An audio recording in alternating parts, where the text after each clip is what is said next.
கேப்டனின் கோட்டை என்பதை இந்த விருதுநகர் மாவட்டம் நிரூபிச்சிருக்கு. இதே விருதுநகர் மாவட்டத்துல தான் கேப்டன் பிறந்து வளர்ந்த சொந்த மண் அருப்புக்கோட்டையில ராமானுஜபுரம் என்கின்ற அந்த ஊரிலே பிறந்தவர். இது நம்ம மண், நீங்க நம்ம மக்கள். மதுரையை சேர்ந்த தென் மண்டலத்தை சேர்ந்த அனைவரும் கேப்டனுடைய மக்கள். இன்னைக்கு கேப்டன் அந்த ரதம் கேப்டனுக்கு இலங்கை வாழ் மக்கள் அன்பு பரிசாக கொடுத்ததுதான் அந்த ரதம் என்பது இந்த நேரத்தில் நான் பெருமையோடு சொல்ல கடமைப்பட்டிருக்கேன். பொதுவா யாருக்கும் யாரும் இலவசமாவோ அன்பு பரிசாகவோ ஒரு ரதத்தை இதுவரைக்கும் கொடுத்ததாக வரலாறே இல்லை. ஆனால் கேப்டன் யார்? மக்கள் தலைவர், உண்மையில் மக்களை நேசித்த தலைவர், மக்களுக்காகவே வாழ்ந்த தலைவர், அத்தனை மக்களையும் நேசிச்சவர். அதனாலதான் இன்னைக்கு மக்கள் அவருக்கு அன்பு பரிசாக இந்த ரதத்தை கொடுத்திருக்காங்க. அதுவும் யார்? இலங்கை வாழ் தமிழ் மக்கள் கொடுத்த பரிசு. அதனாலதான் இன்னைக்கு அந்த அன்பு பரிசை தமிழ்நாடு முழுக்க கொண்டு வந்து உங்கள் முன்னாடி இன்னைக்கு தலைவர் நம்மளோட கலந்துக்கிற மாதிரி அத்தனை இடத்துக்குமே வந்திருக்கார். அது வகையிலே இன்னைக்கு விருதுநகர் மாற்றத்திற்கு வந்திருக்கோம். விருதுநகர் தொகுதியினுடைய வெற்றி வேட்பாளர் விஜய பிரபாகர் அவர்களுக்கும், இந்த மண்ணின் மைந்தர் அவர் விஜய பிரபாகர் போன தேர்தலிலே வெற்றி பெற்று விட்டார். ஆனால் அந்த வெற்றி மறைக்கப்பட்ட வெற்றி, அந்த வெற்றி நம்மிடம் இருந்து பறிக்கப்பட்ட வெற்றி. ஆனாலும் விஜய பிரபாகர் அவர்கள் இந்த விருதுநகர் தொகுதியில் இருக்கின்ற அத்தனை மக்கள் மனதிலும் நீங்காத இடம் பிடித்து நிரந்தர வேட்பாளராக, எல்லா மக்கள் போற்றும் வேட்பாளராக, சரித்திரம் படைக்கக்கூடிய வேட்பாளராக இருக்கிறார், இருப்பார், இருந்து கொண்டே இருப்பார் என்பதை இந்த நேரத்தில் உங்ககிட்ட நான் சொல்ல கடமைப்பட்டிருக்கேன். இன்னைக்கு தமிழ்நாடு முழுக்க எந்த தொகுதிக்குள்ள போனாலும் நீங்க இங்க போட்டி போடணும், இங்க போட்டி போடணும். 234 நேத்து கூட போனோம் சாத்தூர், அதே போல எல்லா ஊருக்கு போனாலும் இங்க போட்டி போடணும் சொல்றாங்க. எங்க போட்டி போடணும்? விஜய பிரபாகர்.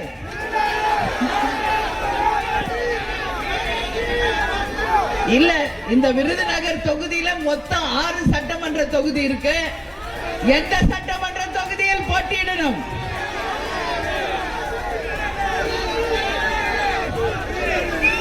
சிவகாசி. நீங்கள் சொல்கிறீர்கள் சிவகாசி என்று. கட்டாயமாக பார்ப்போம்.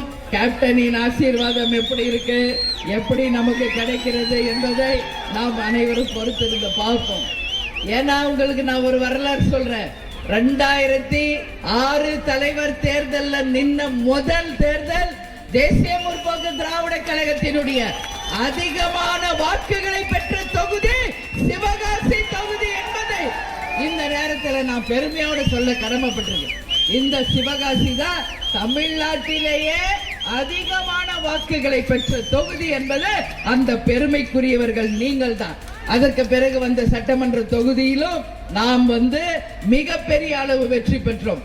பாராளுமன்ற தொகுதியில் நாம் தனித்து போட்டியிட்ட போதும் அதிக வாக்குகளை பெற்றது சிவகாசி தொகுதி தான் என்பது இந்த நேரத்தில் உங்களிடம் நான் பெருமையோடு கட்டாயம் பகிர்ந்து கொள்ள விரும்புகிறேன்.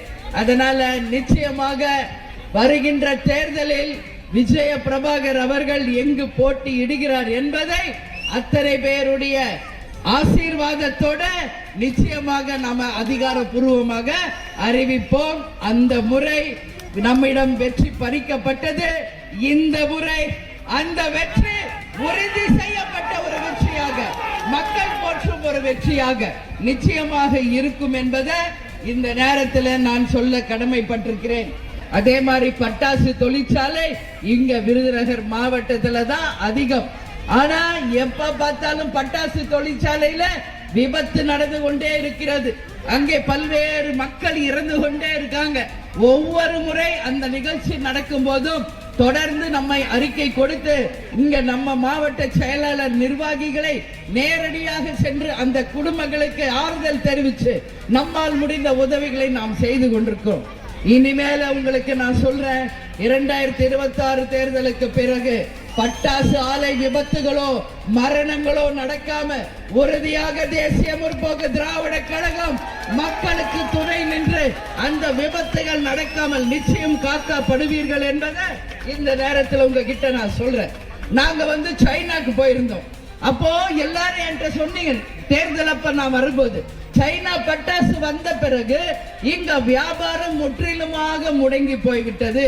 இங்க சைனா பட்டாசுகள் நம்ம நாட்டுக்கு வரக்கூடாது, அதை தடை செய்ய வேண்டும் என்ற கோரிக்கை தான் மக்களிடையே மிக முக்கியமான கோரிக்கையாக இருந்தது. அப்ப விஜய பிரபாகர் எம்பியாக கண்டெஸ்ட் பண்றப்ப அவர் சொன்னார், உறுதியாக வெற்றி பெற்று வந்த பிறகு சீன பட்டாசுகளை நிச்சயம் தமிழ்நாட்டுக்குள்ளே அனுமதிக்க மாட்டோம், நம்மை மீறி அந்த சீன பட்டாசுகள் இங்கு வராது என்று உறுதி அளிச்சிருந்தோம். வெற்றி பெற்றிருந்தால் உறுதியாக அதை நாம் நிறைவேற்றி இருப்போம். ஆனால் அந்த வெற்றி கொஞ்சம் கால தாமதமாக 2024 பதில் 2026 உங்களுக்கு நீங்கள் தேர்ந்தெடுக்கும் அந்த வேட்பாளராக விஜய பிரபாகர் இருந்து உறுதியாக உங்களுக்கு எல்லா விதத்திலும் நிச்சயம் உறுதியாக இருப்பார் என்பதை தெரிவிச்சுக்கிறேன். இந்த சிவகாசி மாநகராட்சியை மாநகராட்சியாக தரம் உயர்த்த வேண்டும் என்று பல நாட்களாக கோரிக்கை இருக்கிறது. இப்ப நகரமாக இருக்கின்ற நம்ம சிவகாசி 2026 தேர்தலுக்கு பிறகு நிச்சயம் மாநகராட்சியாக மாற்றப்படும். அதற்கு உங்கள் அந்நியார் உங்களுக்கு துணை நின்று ஓங்கி குரல் ஒலிப்போம், மக்களுக்காக துணை நிற்போம் என்பதை இந்த நேரத்தில் உங்கள்கிட்ட நான் உறுதி அளிக்கிறேன். இங்க தேர்தல்கள் வருவது எதற்கு? நம்ம மக்களுக்கும் தொகுதிக்கும் நாம் வசிக்கும் பகுதிக்கு நல்லது நடக்கணும். சும்மா வந்தோம், ஓட்டு கேட்டோம், டாடா காமிச்சோம், போனோம் கிடையாது. வந்தா ஜெயிச்சா அந்த தொகுதியை தமிழ்நாட்டில் முதன்மை தொகுதியாக மாற்றே காட்டுவோம். அதுதான் தேமுதிக, அதுதான் கேப்டன் கட்சி. கேப்டன் எங்கேயுமே போல நம்ம கூட தான் இருக்கிறார். நம்ம ஒவ்வொருத்தர் கூட நம்ம கேப்டன் இருக்கிறார் என்பதை நீங்க யாரும் மறந்துடக்கூடாது. கேப்டன் ஒருத்தர் தான், லட்சக்கணக்கான கேப்டன்களை உருவாக்கிட்டு தான் போயிருக்கிறார் கேப்டன் அவர்கள். அதனால இன்னைக்கு கரை வேட்டி கட்டி துண்டு போட்ட எல்லாருமே கேப்டன்கள் தான், எல்லாருமே கேப்டன் தான். உங்க ஊர்ல எல்லாம் நீங்க போறப்ப டீ கடையில எல்லாம் என்ன சொல்லுவாங்க? வாங்க கேப்டன், உட்காருங்க கேப்டன், டீ சாப்பிடுங்க கேப்டன், எங்க காலையிலேயே கிளம்பிட்டீங்க கேப்டன் கேக்குறாங்களா இல்லையா? கேக்குறாங்க இல்லையா? எல்லாரும் கேக்குறாங்கல்ல. இது வரலாறு ஒன்லி தேமுதிக தான். இதே திமுக இருக்கு, வாங்க கலைஞரே, வாங்க ஸ்டாலின் சொல்றாங்களா? அதிமுக இருக்கு, வாங்க எம்ஜிஆர், வாங்க ஜெயலலிதாவே சொல்றாங்களா? அந்த வரலாறு ஒரே ஒரு கட்சிக்கு தான், அது தேமுதிக தான். அதனால நம்ம கேப்டன் ஒருத்தர் தான். ஆனா லட்சக்கணக்கான கேப்டன்களாக நீங்க இருக்கிறப்போ இந்த கட்சியை எந்த கொம்பனாலும் தொட்டு கூட பார்க்க முடியாது. என் கடைகோடி தொண்டர் இருக்கும் வரை இந்த கட்சியை ஒருத்தராலையும் தொட்டு பார்க்க முடியாது, ஆட்டி அசைச்சு பார்க்க முடியாது. உறுதி. நம்ம கேப்டன் நம் ரத்தத்தில், நம் உணர்வில், நம் உயிர் மூச்சில் நம்முடன் கலந்திருக்கிறார். ஒவ்வொரு நாளும் நமக்கு துணை நின்று நம்மளை தலைவர் அவர்கள் வழி நடத்தி கொண்டிருக்கிறார். உறுதியா நம்புங்க. செயற்குழு பொதுக்குழுல நீங்க தலைவரை பார்த்ததுதான் கடைசி.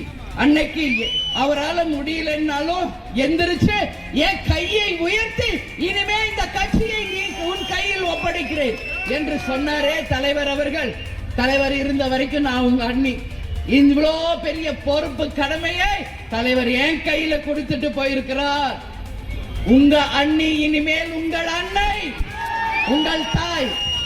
இங்க இருக்கிற ஒவ்வொருத்தருக்கும் நியாயத்தையும் தர்மத்தையும் நிச்சயமாக ஒரு தாயாக இருந்து உங்களுக்கு செய்வேன் என்பதை உறுதியாக நான் சொல்றேன். இன்னைக்கு விஜய பிரபாகர் சொல்றப்போ சொன்னார், இன்னைக்கு ஆண்கள் போலோச்சிய இந்த அரசியலில் ஒரே ஒரு பெண் தலைவராக எங்கள் தாயார் உங்கள் அண்ணியார் இருக்கிறார். அந்த வெற்றிக்கு காரணம் அவருடைய உழைப்பு. நான் சொல்றேன், என்னுடைய இந்த இடத்துக்கு நான் உங்க பொதுச் செயலாளர் நிக்கிறதுக்கு காரணம் என் அன்பு தொண்டர்களாகிய நீங்கள் தான். நீங்கள் தான் வேற யாருமே கிடையாது. நீங்க தான் ஒவ்வொரு வெற்றிக்கும் காரணம் என் அன்பு தொண்டர்களாகி நீங்க தான் காரணம். இவ்வளவு பெரிய ஒரு மாநாடு நம்ம நடத்தணுமே கடலூர்ல, யோசிங்களா? யாராவது இப்படி ஒரு மாநாடு நடத்த முடியுமா? 100 சோறு பீரு வண்டி வாகனம் புடவை எல்லாத்தையும் கொடுத்துதான், காசு கொடுத்தா கூட்டத்தை காட்ட முடியும். யாராக இருந்தாலும் நான் யாரையும் குறை சொல்ல, இதான் உண்மை, இதான் யதார்த்தம். ஆனால் கேப்டன் என்ற ஒற்றை சொல்லுக்கு அந்த அன்புக்கு கட்டுப்பட்டவர்கள் நமது தொண்டர்கள். ஏன் நான் சொல்றேன், கட்சி ஆரம்பிச்சு 20 வருஷம் முடிஞ்சு 21வது வருஷத்துல நாம இருக்கோம். ரசிகர் மன்ற காலத்துல இருந்து இன்றைக்கு வரைக்கும் கேப்டனுக்காகவே உங்கள் உயிரையும் மூச்சையும் உங்கள் உழைப்பையும் வியர்வையும் சிந்தி நீங்கள் வளர்த்த இந்த கட்சிக்கு உண்மையில் அத்தனை பேருக்கும் நான் தலை வணங்குகிறேன். உங்கள் அத்தனை பேருக்கும் தலை வணங்குகிறேன். கட்டி இருக்கீங்களே இந்த பேனரு கொடி, நான் வழி நடுக்க பார்த்துக்கிட்டு வரேன், லைட்டு எல்லாம் யாருடைய உழைப்பு? உங்கள் வியர்வையில் சிந்தி நீங்கள் சம்பாதித்த அந்த உணர்வுல நீங்க கட்டினதுதான். அதான் சொல்ற, இதுக்கு ஈடு இணை எதுவுமே இல்ல. உண்மை, இதுதான் உண்மை. கேப்டன் அப்பப்ப என்று சொல்வார், நான் கொடுத்து வச்சவன் என்ன ஏங்க, எனக்கு கிடைச்ச தொண்டர்கள் தான் என் வாழ்க்கையில நான் செய்த பாக்கியம், நான் பாக்கியசாலி, என் தொண்டர்கள் தான் என்னுடைய உயிர் எல்லாம் அப்படின்னு. அதையே தான் உங்க அண்ணியும் சொல்ற, இனி என்னுடைய வாழ்நாள் உங்களுக்காக தான். நான் வாழும் காலம் தேமுதிகவுக்கும் கடைகோடியில் இருக்க நம் நிர்வாகிகள் தொண்டர்களுக்காக தான் என் வாழ்க்கை என்பதை தலைவர் அந்த பொறுப்பு கையில கொடுத்த அன்னைக்கு அதை நான் முடிவு செய்து விட்டேன். தலைவர் அடிக்கடி சொல்வார், எங்களுக்கு இருக்கிறது 2 ஆம்பளை பிள்ளைங்க, ஒன்னு விஜய பிரபாகர், இன்னொன்னு கொம்பு சீவியாக வந்த சண்முக பாண்டி. அதனால 2 ஆம்பளை சிங்க குட்டிங்க, அவங்க வாழ்க்கையை அவங்க பார்த்துக்குவாங்க. இன்னைக்கு உங்களுக்காக துணை நிக்க விஜய பிரபாகரும், அப்பா தொழிலை முன்னெடுக்க சண்முக பாண்டியன்னு இருக்கார். அதனால நான் சொல்றேன், அவங்களுக்கு ஒரு கல்யாணம் பண்ணி வச்சுட்டா அண்ணியோட முழு வேலை உங்களுக்காக உழைப்பது மட்டும்தான், வேற எதுவுமே என் லைஃப்ல இல்ல. ஆமா, ஏன்னா கேப்டன் கூடயே நான் வாழ்ந்தாச்சு, அவர் கூட இருந்தப்ப எல்லாத்தையும் நான் பார்த்தாச்சு. இனிமே ஏதாவது புதுசா பார்க்க போறேன்னா எதுவும் இல்லை. இனி என் லைஃப் என் தொண்டர்களாகிய உங்களுக்காக தானே ஒழிய வேற எதுவுமே என் மனசுல இல்லை என்பதை இன்னைக்கு உங்களோட நான் கலந்துக்கிறேன். எனவே 2026 தேர்தல் உங்களுக்கான தேர்தல். யாரும் பயப்படாதீங்க. அண்ணி என்ன முடிவு எடுப்பாங்க, யாரோட கூட்டணி வைப்பாங்க,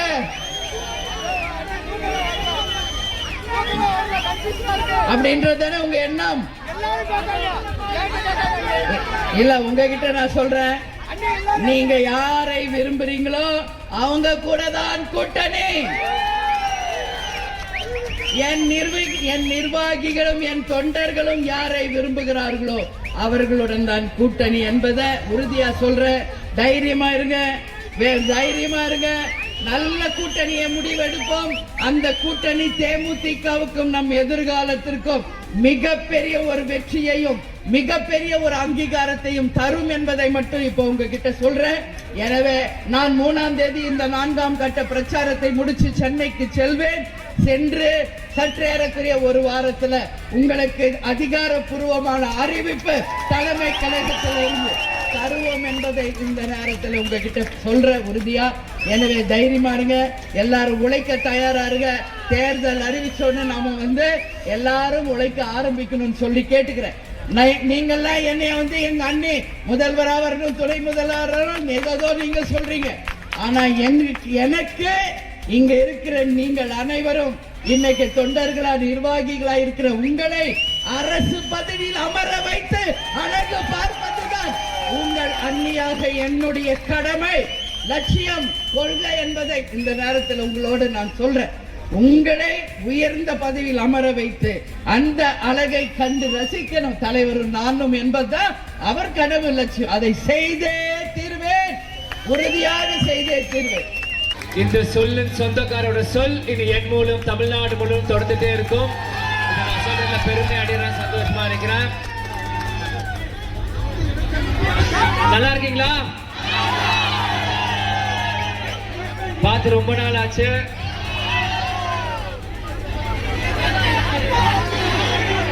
சிவகாசி எனக்கு ஒன்றும் புதுசு இல்லை.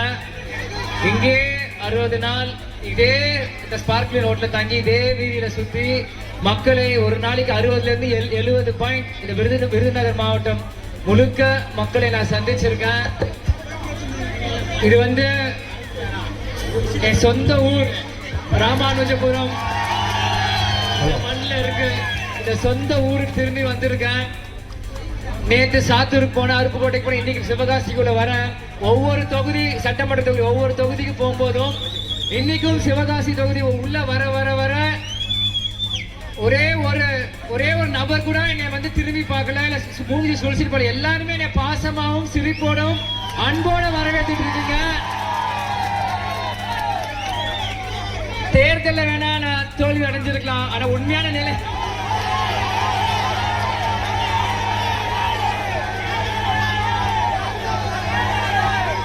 உங்க ஒவ்வொரு இதயத்திலையும் உங்க உள்ளத்திலும் எனக்கு ஒரு இடம் இருக்குன்னு புரிஞ்சுக்கிட்டா அதுதான் நான் செஞ்ச முதல் பாக்கியம். எனக்கு இதுக்கு மேல எதுவும் தேவையில்லை. தேர்தல் ஆனா கொஞ்சம் முன்ன பின்ன ஆயிருக்கலாம், ஆனா கடுமையா நம்ம உழைச்சோம். மக்கள் தீர்ப்பே மகேசன் தீர்ப்புன்னு சொல்லுவாங்க. மக்கள் உங்களுக்கு தெரியும் யார் வெற்றி பெற்றா, உங்களுக்கு தெரியும் யார் இன்னைக்கு வாக்கு அளித்தீங்கன்ட்டு. கண்டிப்பாக அதுக்கான காலம் நேரம் கொஞ்சம் தாமதமா இருக்க தவிர நிச்சயமாக இந்த விருதுநகர் மக்களும் சரி சிவகாசி மக்களும் கைவிடவும் மாட்டீங்க. எனக்கு அது நல்லா தெரியும். இந்த தொகுதியில சில ஆயிரம் வாக்குகள் கொஞ்சம் பின்னடைவேனாங்க. ஆனா வர வழியில நான் பார்த்தேன். இப்ப எனக்கு புரியுது ஏன் பின்னடைய ஆச்சுன்ட்டு. அந்த சூழ்ச்சி எல்லாம் இப்ப எனக்கு தெரியுது.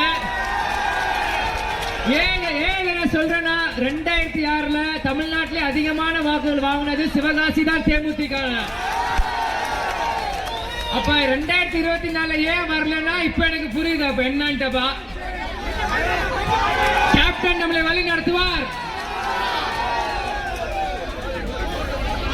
எத்தனையோ பிரச்சனையில பேசிருக்கேன். பட்டாசு தொழிற்சாலை மக்களுக்காக எத்தனையோ பேரை பார்த்திருக்கேன், எத்தனையோ உதவி செஞ்சிருக்கோம். இருந்தாலும் திரும்பி இந்த மக்களுக்காக உழைக்க தேசிய முற்போக்கு திராவிட கழகம் இங்க தயாரா இருக்கு. மக்களுக்கு நீங்கள் திரும்பியும் முரசிக்க வாய்ப்பு, நீங்களும் தயாரா இருக்கீங்க. நல்லா எனக்கு தெரியுது. இனி எல்லாருமே அதனால இனி 2026 தேர்தலுக்கான காலம் இது. தேசிய முற்போக்கு திராவிட கழகம் எந்த கூட்டணிக்கு போகுதோ அந்த கூட்டணி தான் ஆட்சி அமைக்கும். அது மாற்று கருத்தே இல்ல. ஏன்னா இன்னைக்கு 2 கூட்டணியுமே சரிசமமா இருக்காங்க. இன்னைக்கு தேமுதிக நிலை எந்த பக்கம் போகுதோ கண்டிப்பா ஏன்னா தேமுதிக இந்த கட்சி கேப்டன் மக்களுக்காக உருவாக்கப்பட்ட கட்சி. இந்த கட்சி கேப்டன் படத்திலே ஒரு பாட்டு இருக்கு, மக்கள் ஒரு புறம் தெய்வம் ஒரு புறம், பக்கம் துணை இருக்க நிற்கும் இருபுறம்னு. கண்டிப்பாக மக்கள் நீங்கள் உங்களுக்கும் எல்லாருக்கும் ஆர்வம் இருக்கு. ஏன்னா இன்னைக்கு தமிழ்நாட்டுல ஒரே ஒரு பெண் தலைவர், அது யாருன்னா திருமதி பிரேமலதா விஜயகாந்த் மட்டும்தான். இன்னைக்கு எல்லாருமே வேஷ்டி சட்டை போட்டு ஆண்கள் தான் நீங்க தலைவர்களா இருக்காங்க. ஆனா சேலை கட்டி இன்னைக்கு தனியே ஒரு பெண்மணி நம்ம ஜான்சினா திருமதி பிரேமலதா விஜயகாந்த் தான். யாராலும் மாற்றி அமைக்க முடியாது. இன்னைக்கு இவ்வளவு பெண்கள் நீங்க இருக்கீங்களே, உங்களுக்கு தெரியும் நீங்க ஒரு அரசியல் நடந்த சாதாரண விஷயம் அல்ல. இன்னைக்கு ஒரு கேப்டன் உடல்நிலை சரியில்லாதப்போ கேப்டனையும் பார்த்துட்டு கட்சியும் பார்த்துட்டு இன்னைக்கு எல்லா வயலையும் எல்லா ஊடகங்களையும் எல்லா நிருபர்களும் என்ன சொல்றாங்க, தேமுதிக ஒரு அசைக்க முடியாத சக்தி ஆயிருக்குன்னா அதுக்கு முழுக்க காரணம் திருமதி பிரேமலதா விஜயகாந்த் தான். ஆனால் இந்த இவ்வளவு கஷ்டப்பட நம்ம வெற்றியை ஆக்கணும்னா மக்களாக நீங்கள் முரசுக்கு ஒரு வாய்ப்பு கொடுக்கணும். ஏன் நான் சொல்றேன்னா வெறும் மக்களுக்கு நல்லது செய்யறது கேப்டன் ஆளு தினந்தோறும் 3000-5000 பேர் சாப்பாடு போடுறது பெரிய விஷயம் இல்ல. முரசு சார்பாக சட்டமன்றத்துக்குள்ள அந்த எம்எல்ஏ எம்பி கவுன்சிலர் இருக்கும் போதுதான் மக்கள் பிரச்சனை என்னன்னு கேட்க முடியும், மக்கள் பிரச்சனை என்னன்னு காமிக்க முடியும். நிச்சயமாக கேப்டன் மக்களுக்காக எல்லாம் செஞ்சார். இன்னைக்கு கேப்டன் எல்லாத்தையும் கேப்டனோட வளர்ப்பு தான் இன்னைக்கு தேசிய முற்போக்கு திராவிட கழகம். இன்னைக்கு நிக்கிற ஒவ்வொருத்தருமே எங்க கேப்டன் தான். ஆனால் மக்களாக நீங்கள் இந்த தேர்தல் தேமுதிக எந்த பக்கம் கூட்டணிக்கு செல்லுதோ அந்த கூட்டணிக்கு உங்களுக்கு 234 தொகுதியிலும் இந்த கூட்டணிக்கு நீங்க வாய்ப்பு கொடுத்து அமோகமான வெற்றியை நீங்க செய்வீரும். ஏன்னா கேப்டன் உங்க சொத்து, கேப்டன் மகன் நானும் உங்கள் சொத்து தான். நான் உங்க வீட்டு மகன், உங்க வீட்டு பிள்ளை. கண்டிப்பாக மீண்டும் வந்து உங்களுக்காக நான் குரல் கொடுப்பேன். இங்க தான் நான் இருப்பேன். 2024 நான் செய்ய 2026 இருக்கு. கண்டிப்பாக மக்கள் நீங்களும் ஆர்வத்தோட இருக்கீங்க. ஏன்னா கேட்பது என் உரிமை, கொடுப்பது உங்க கடமை.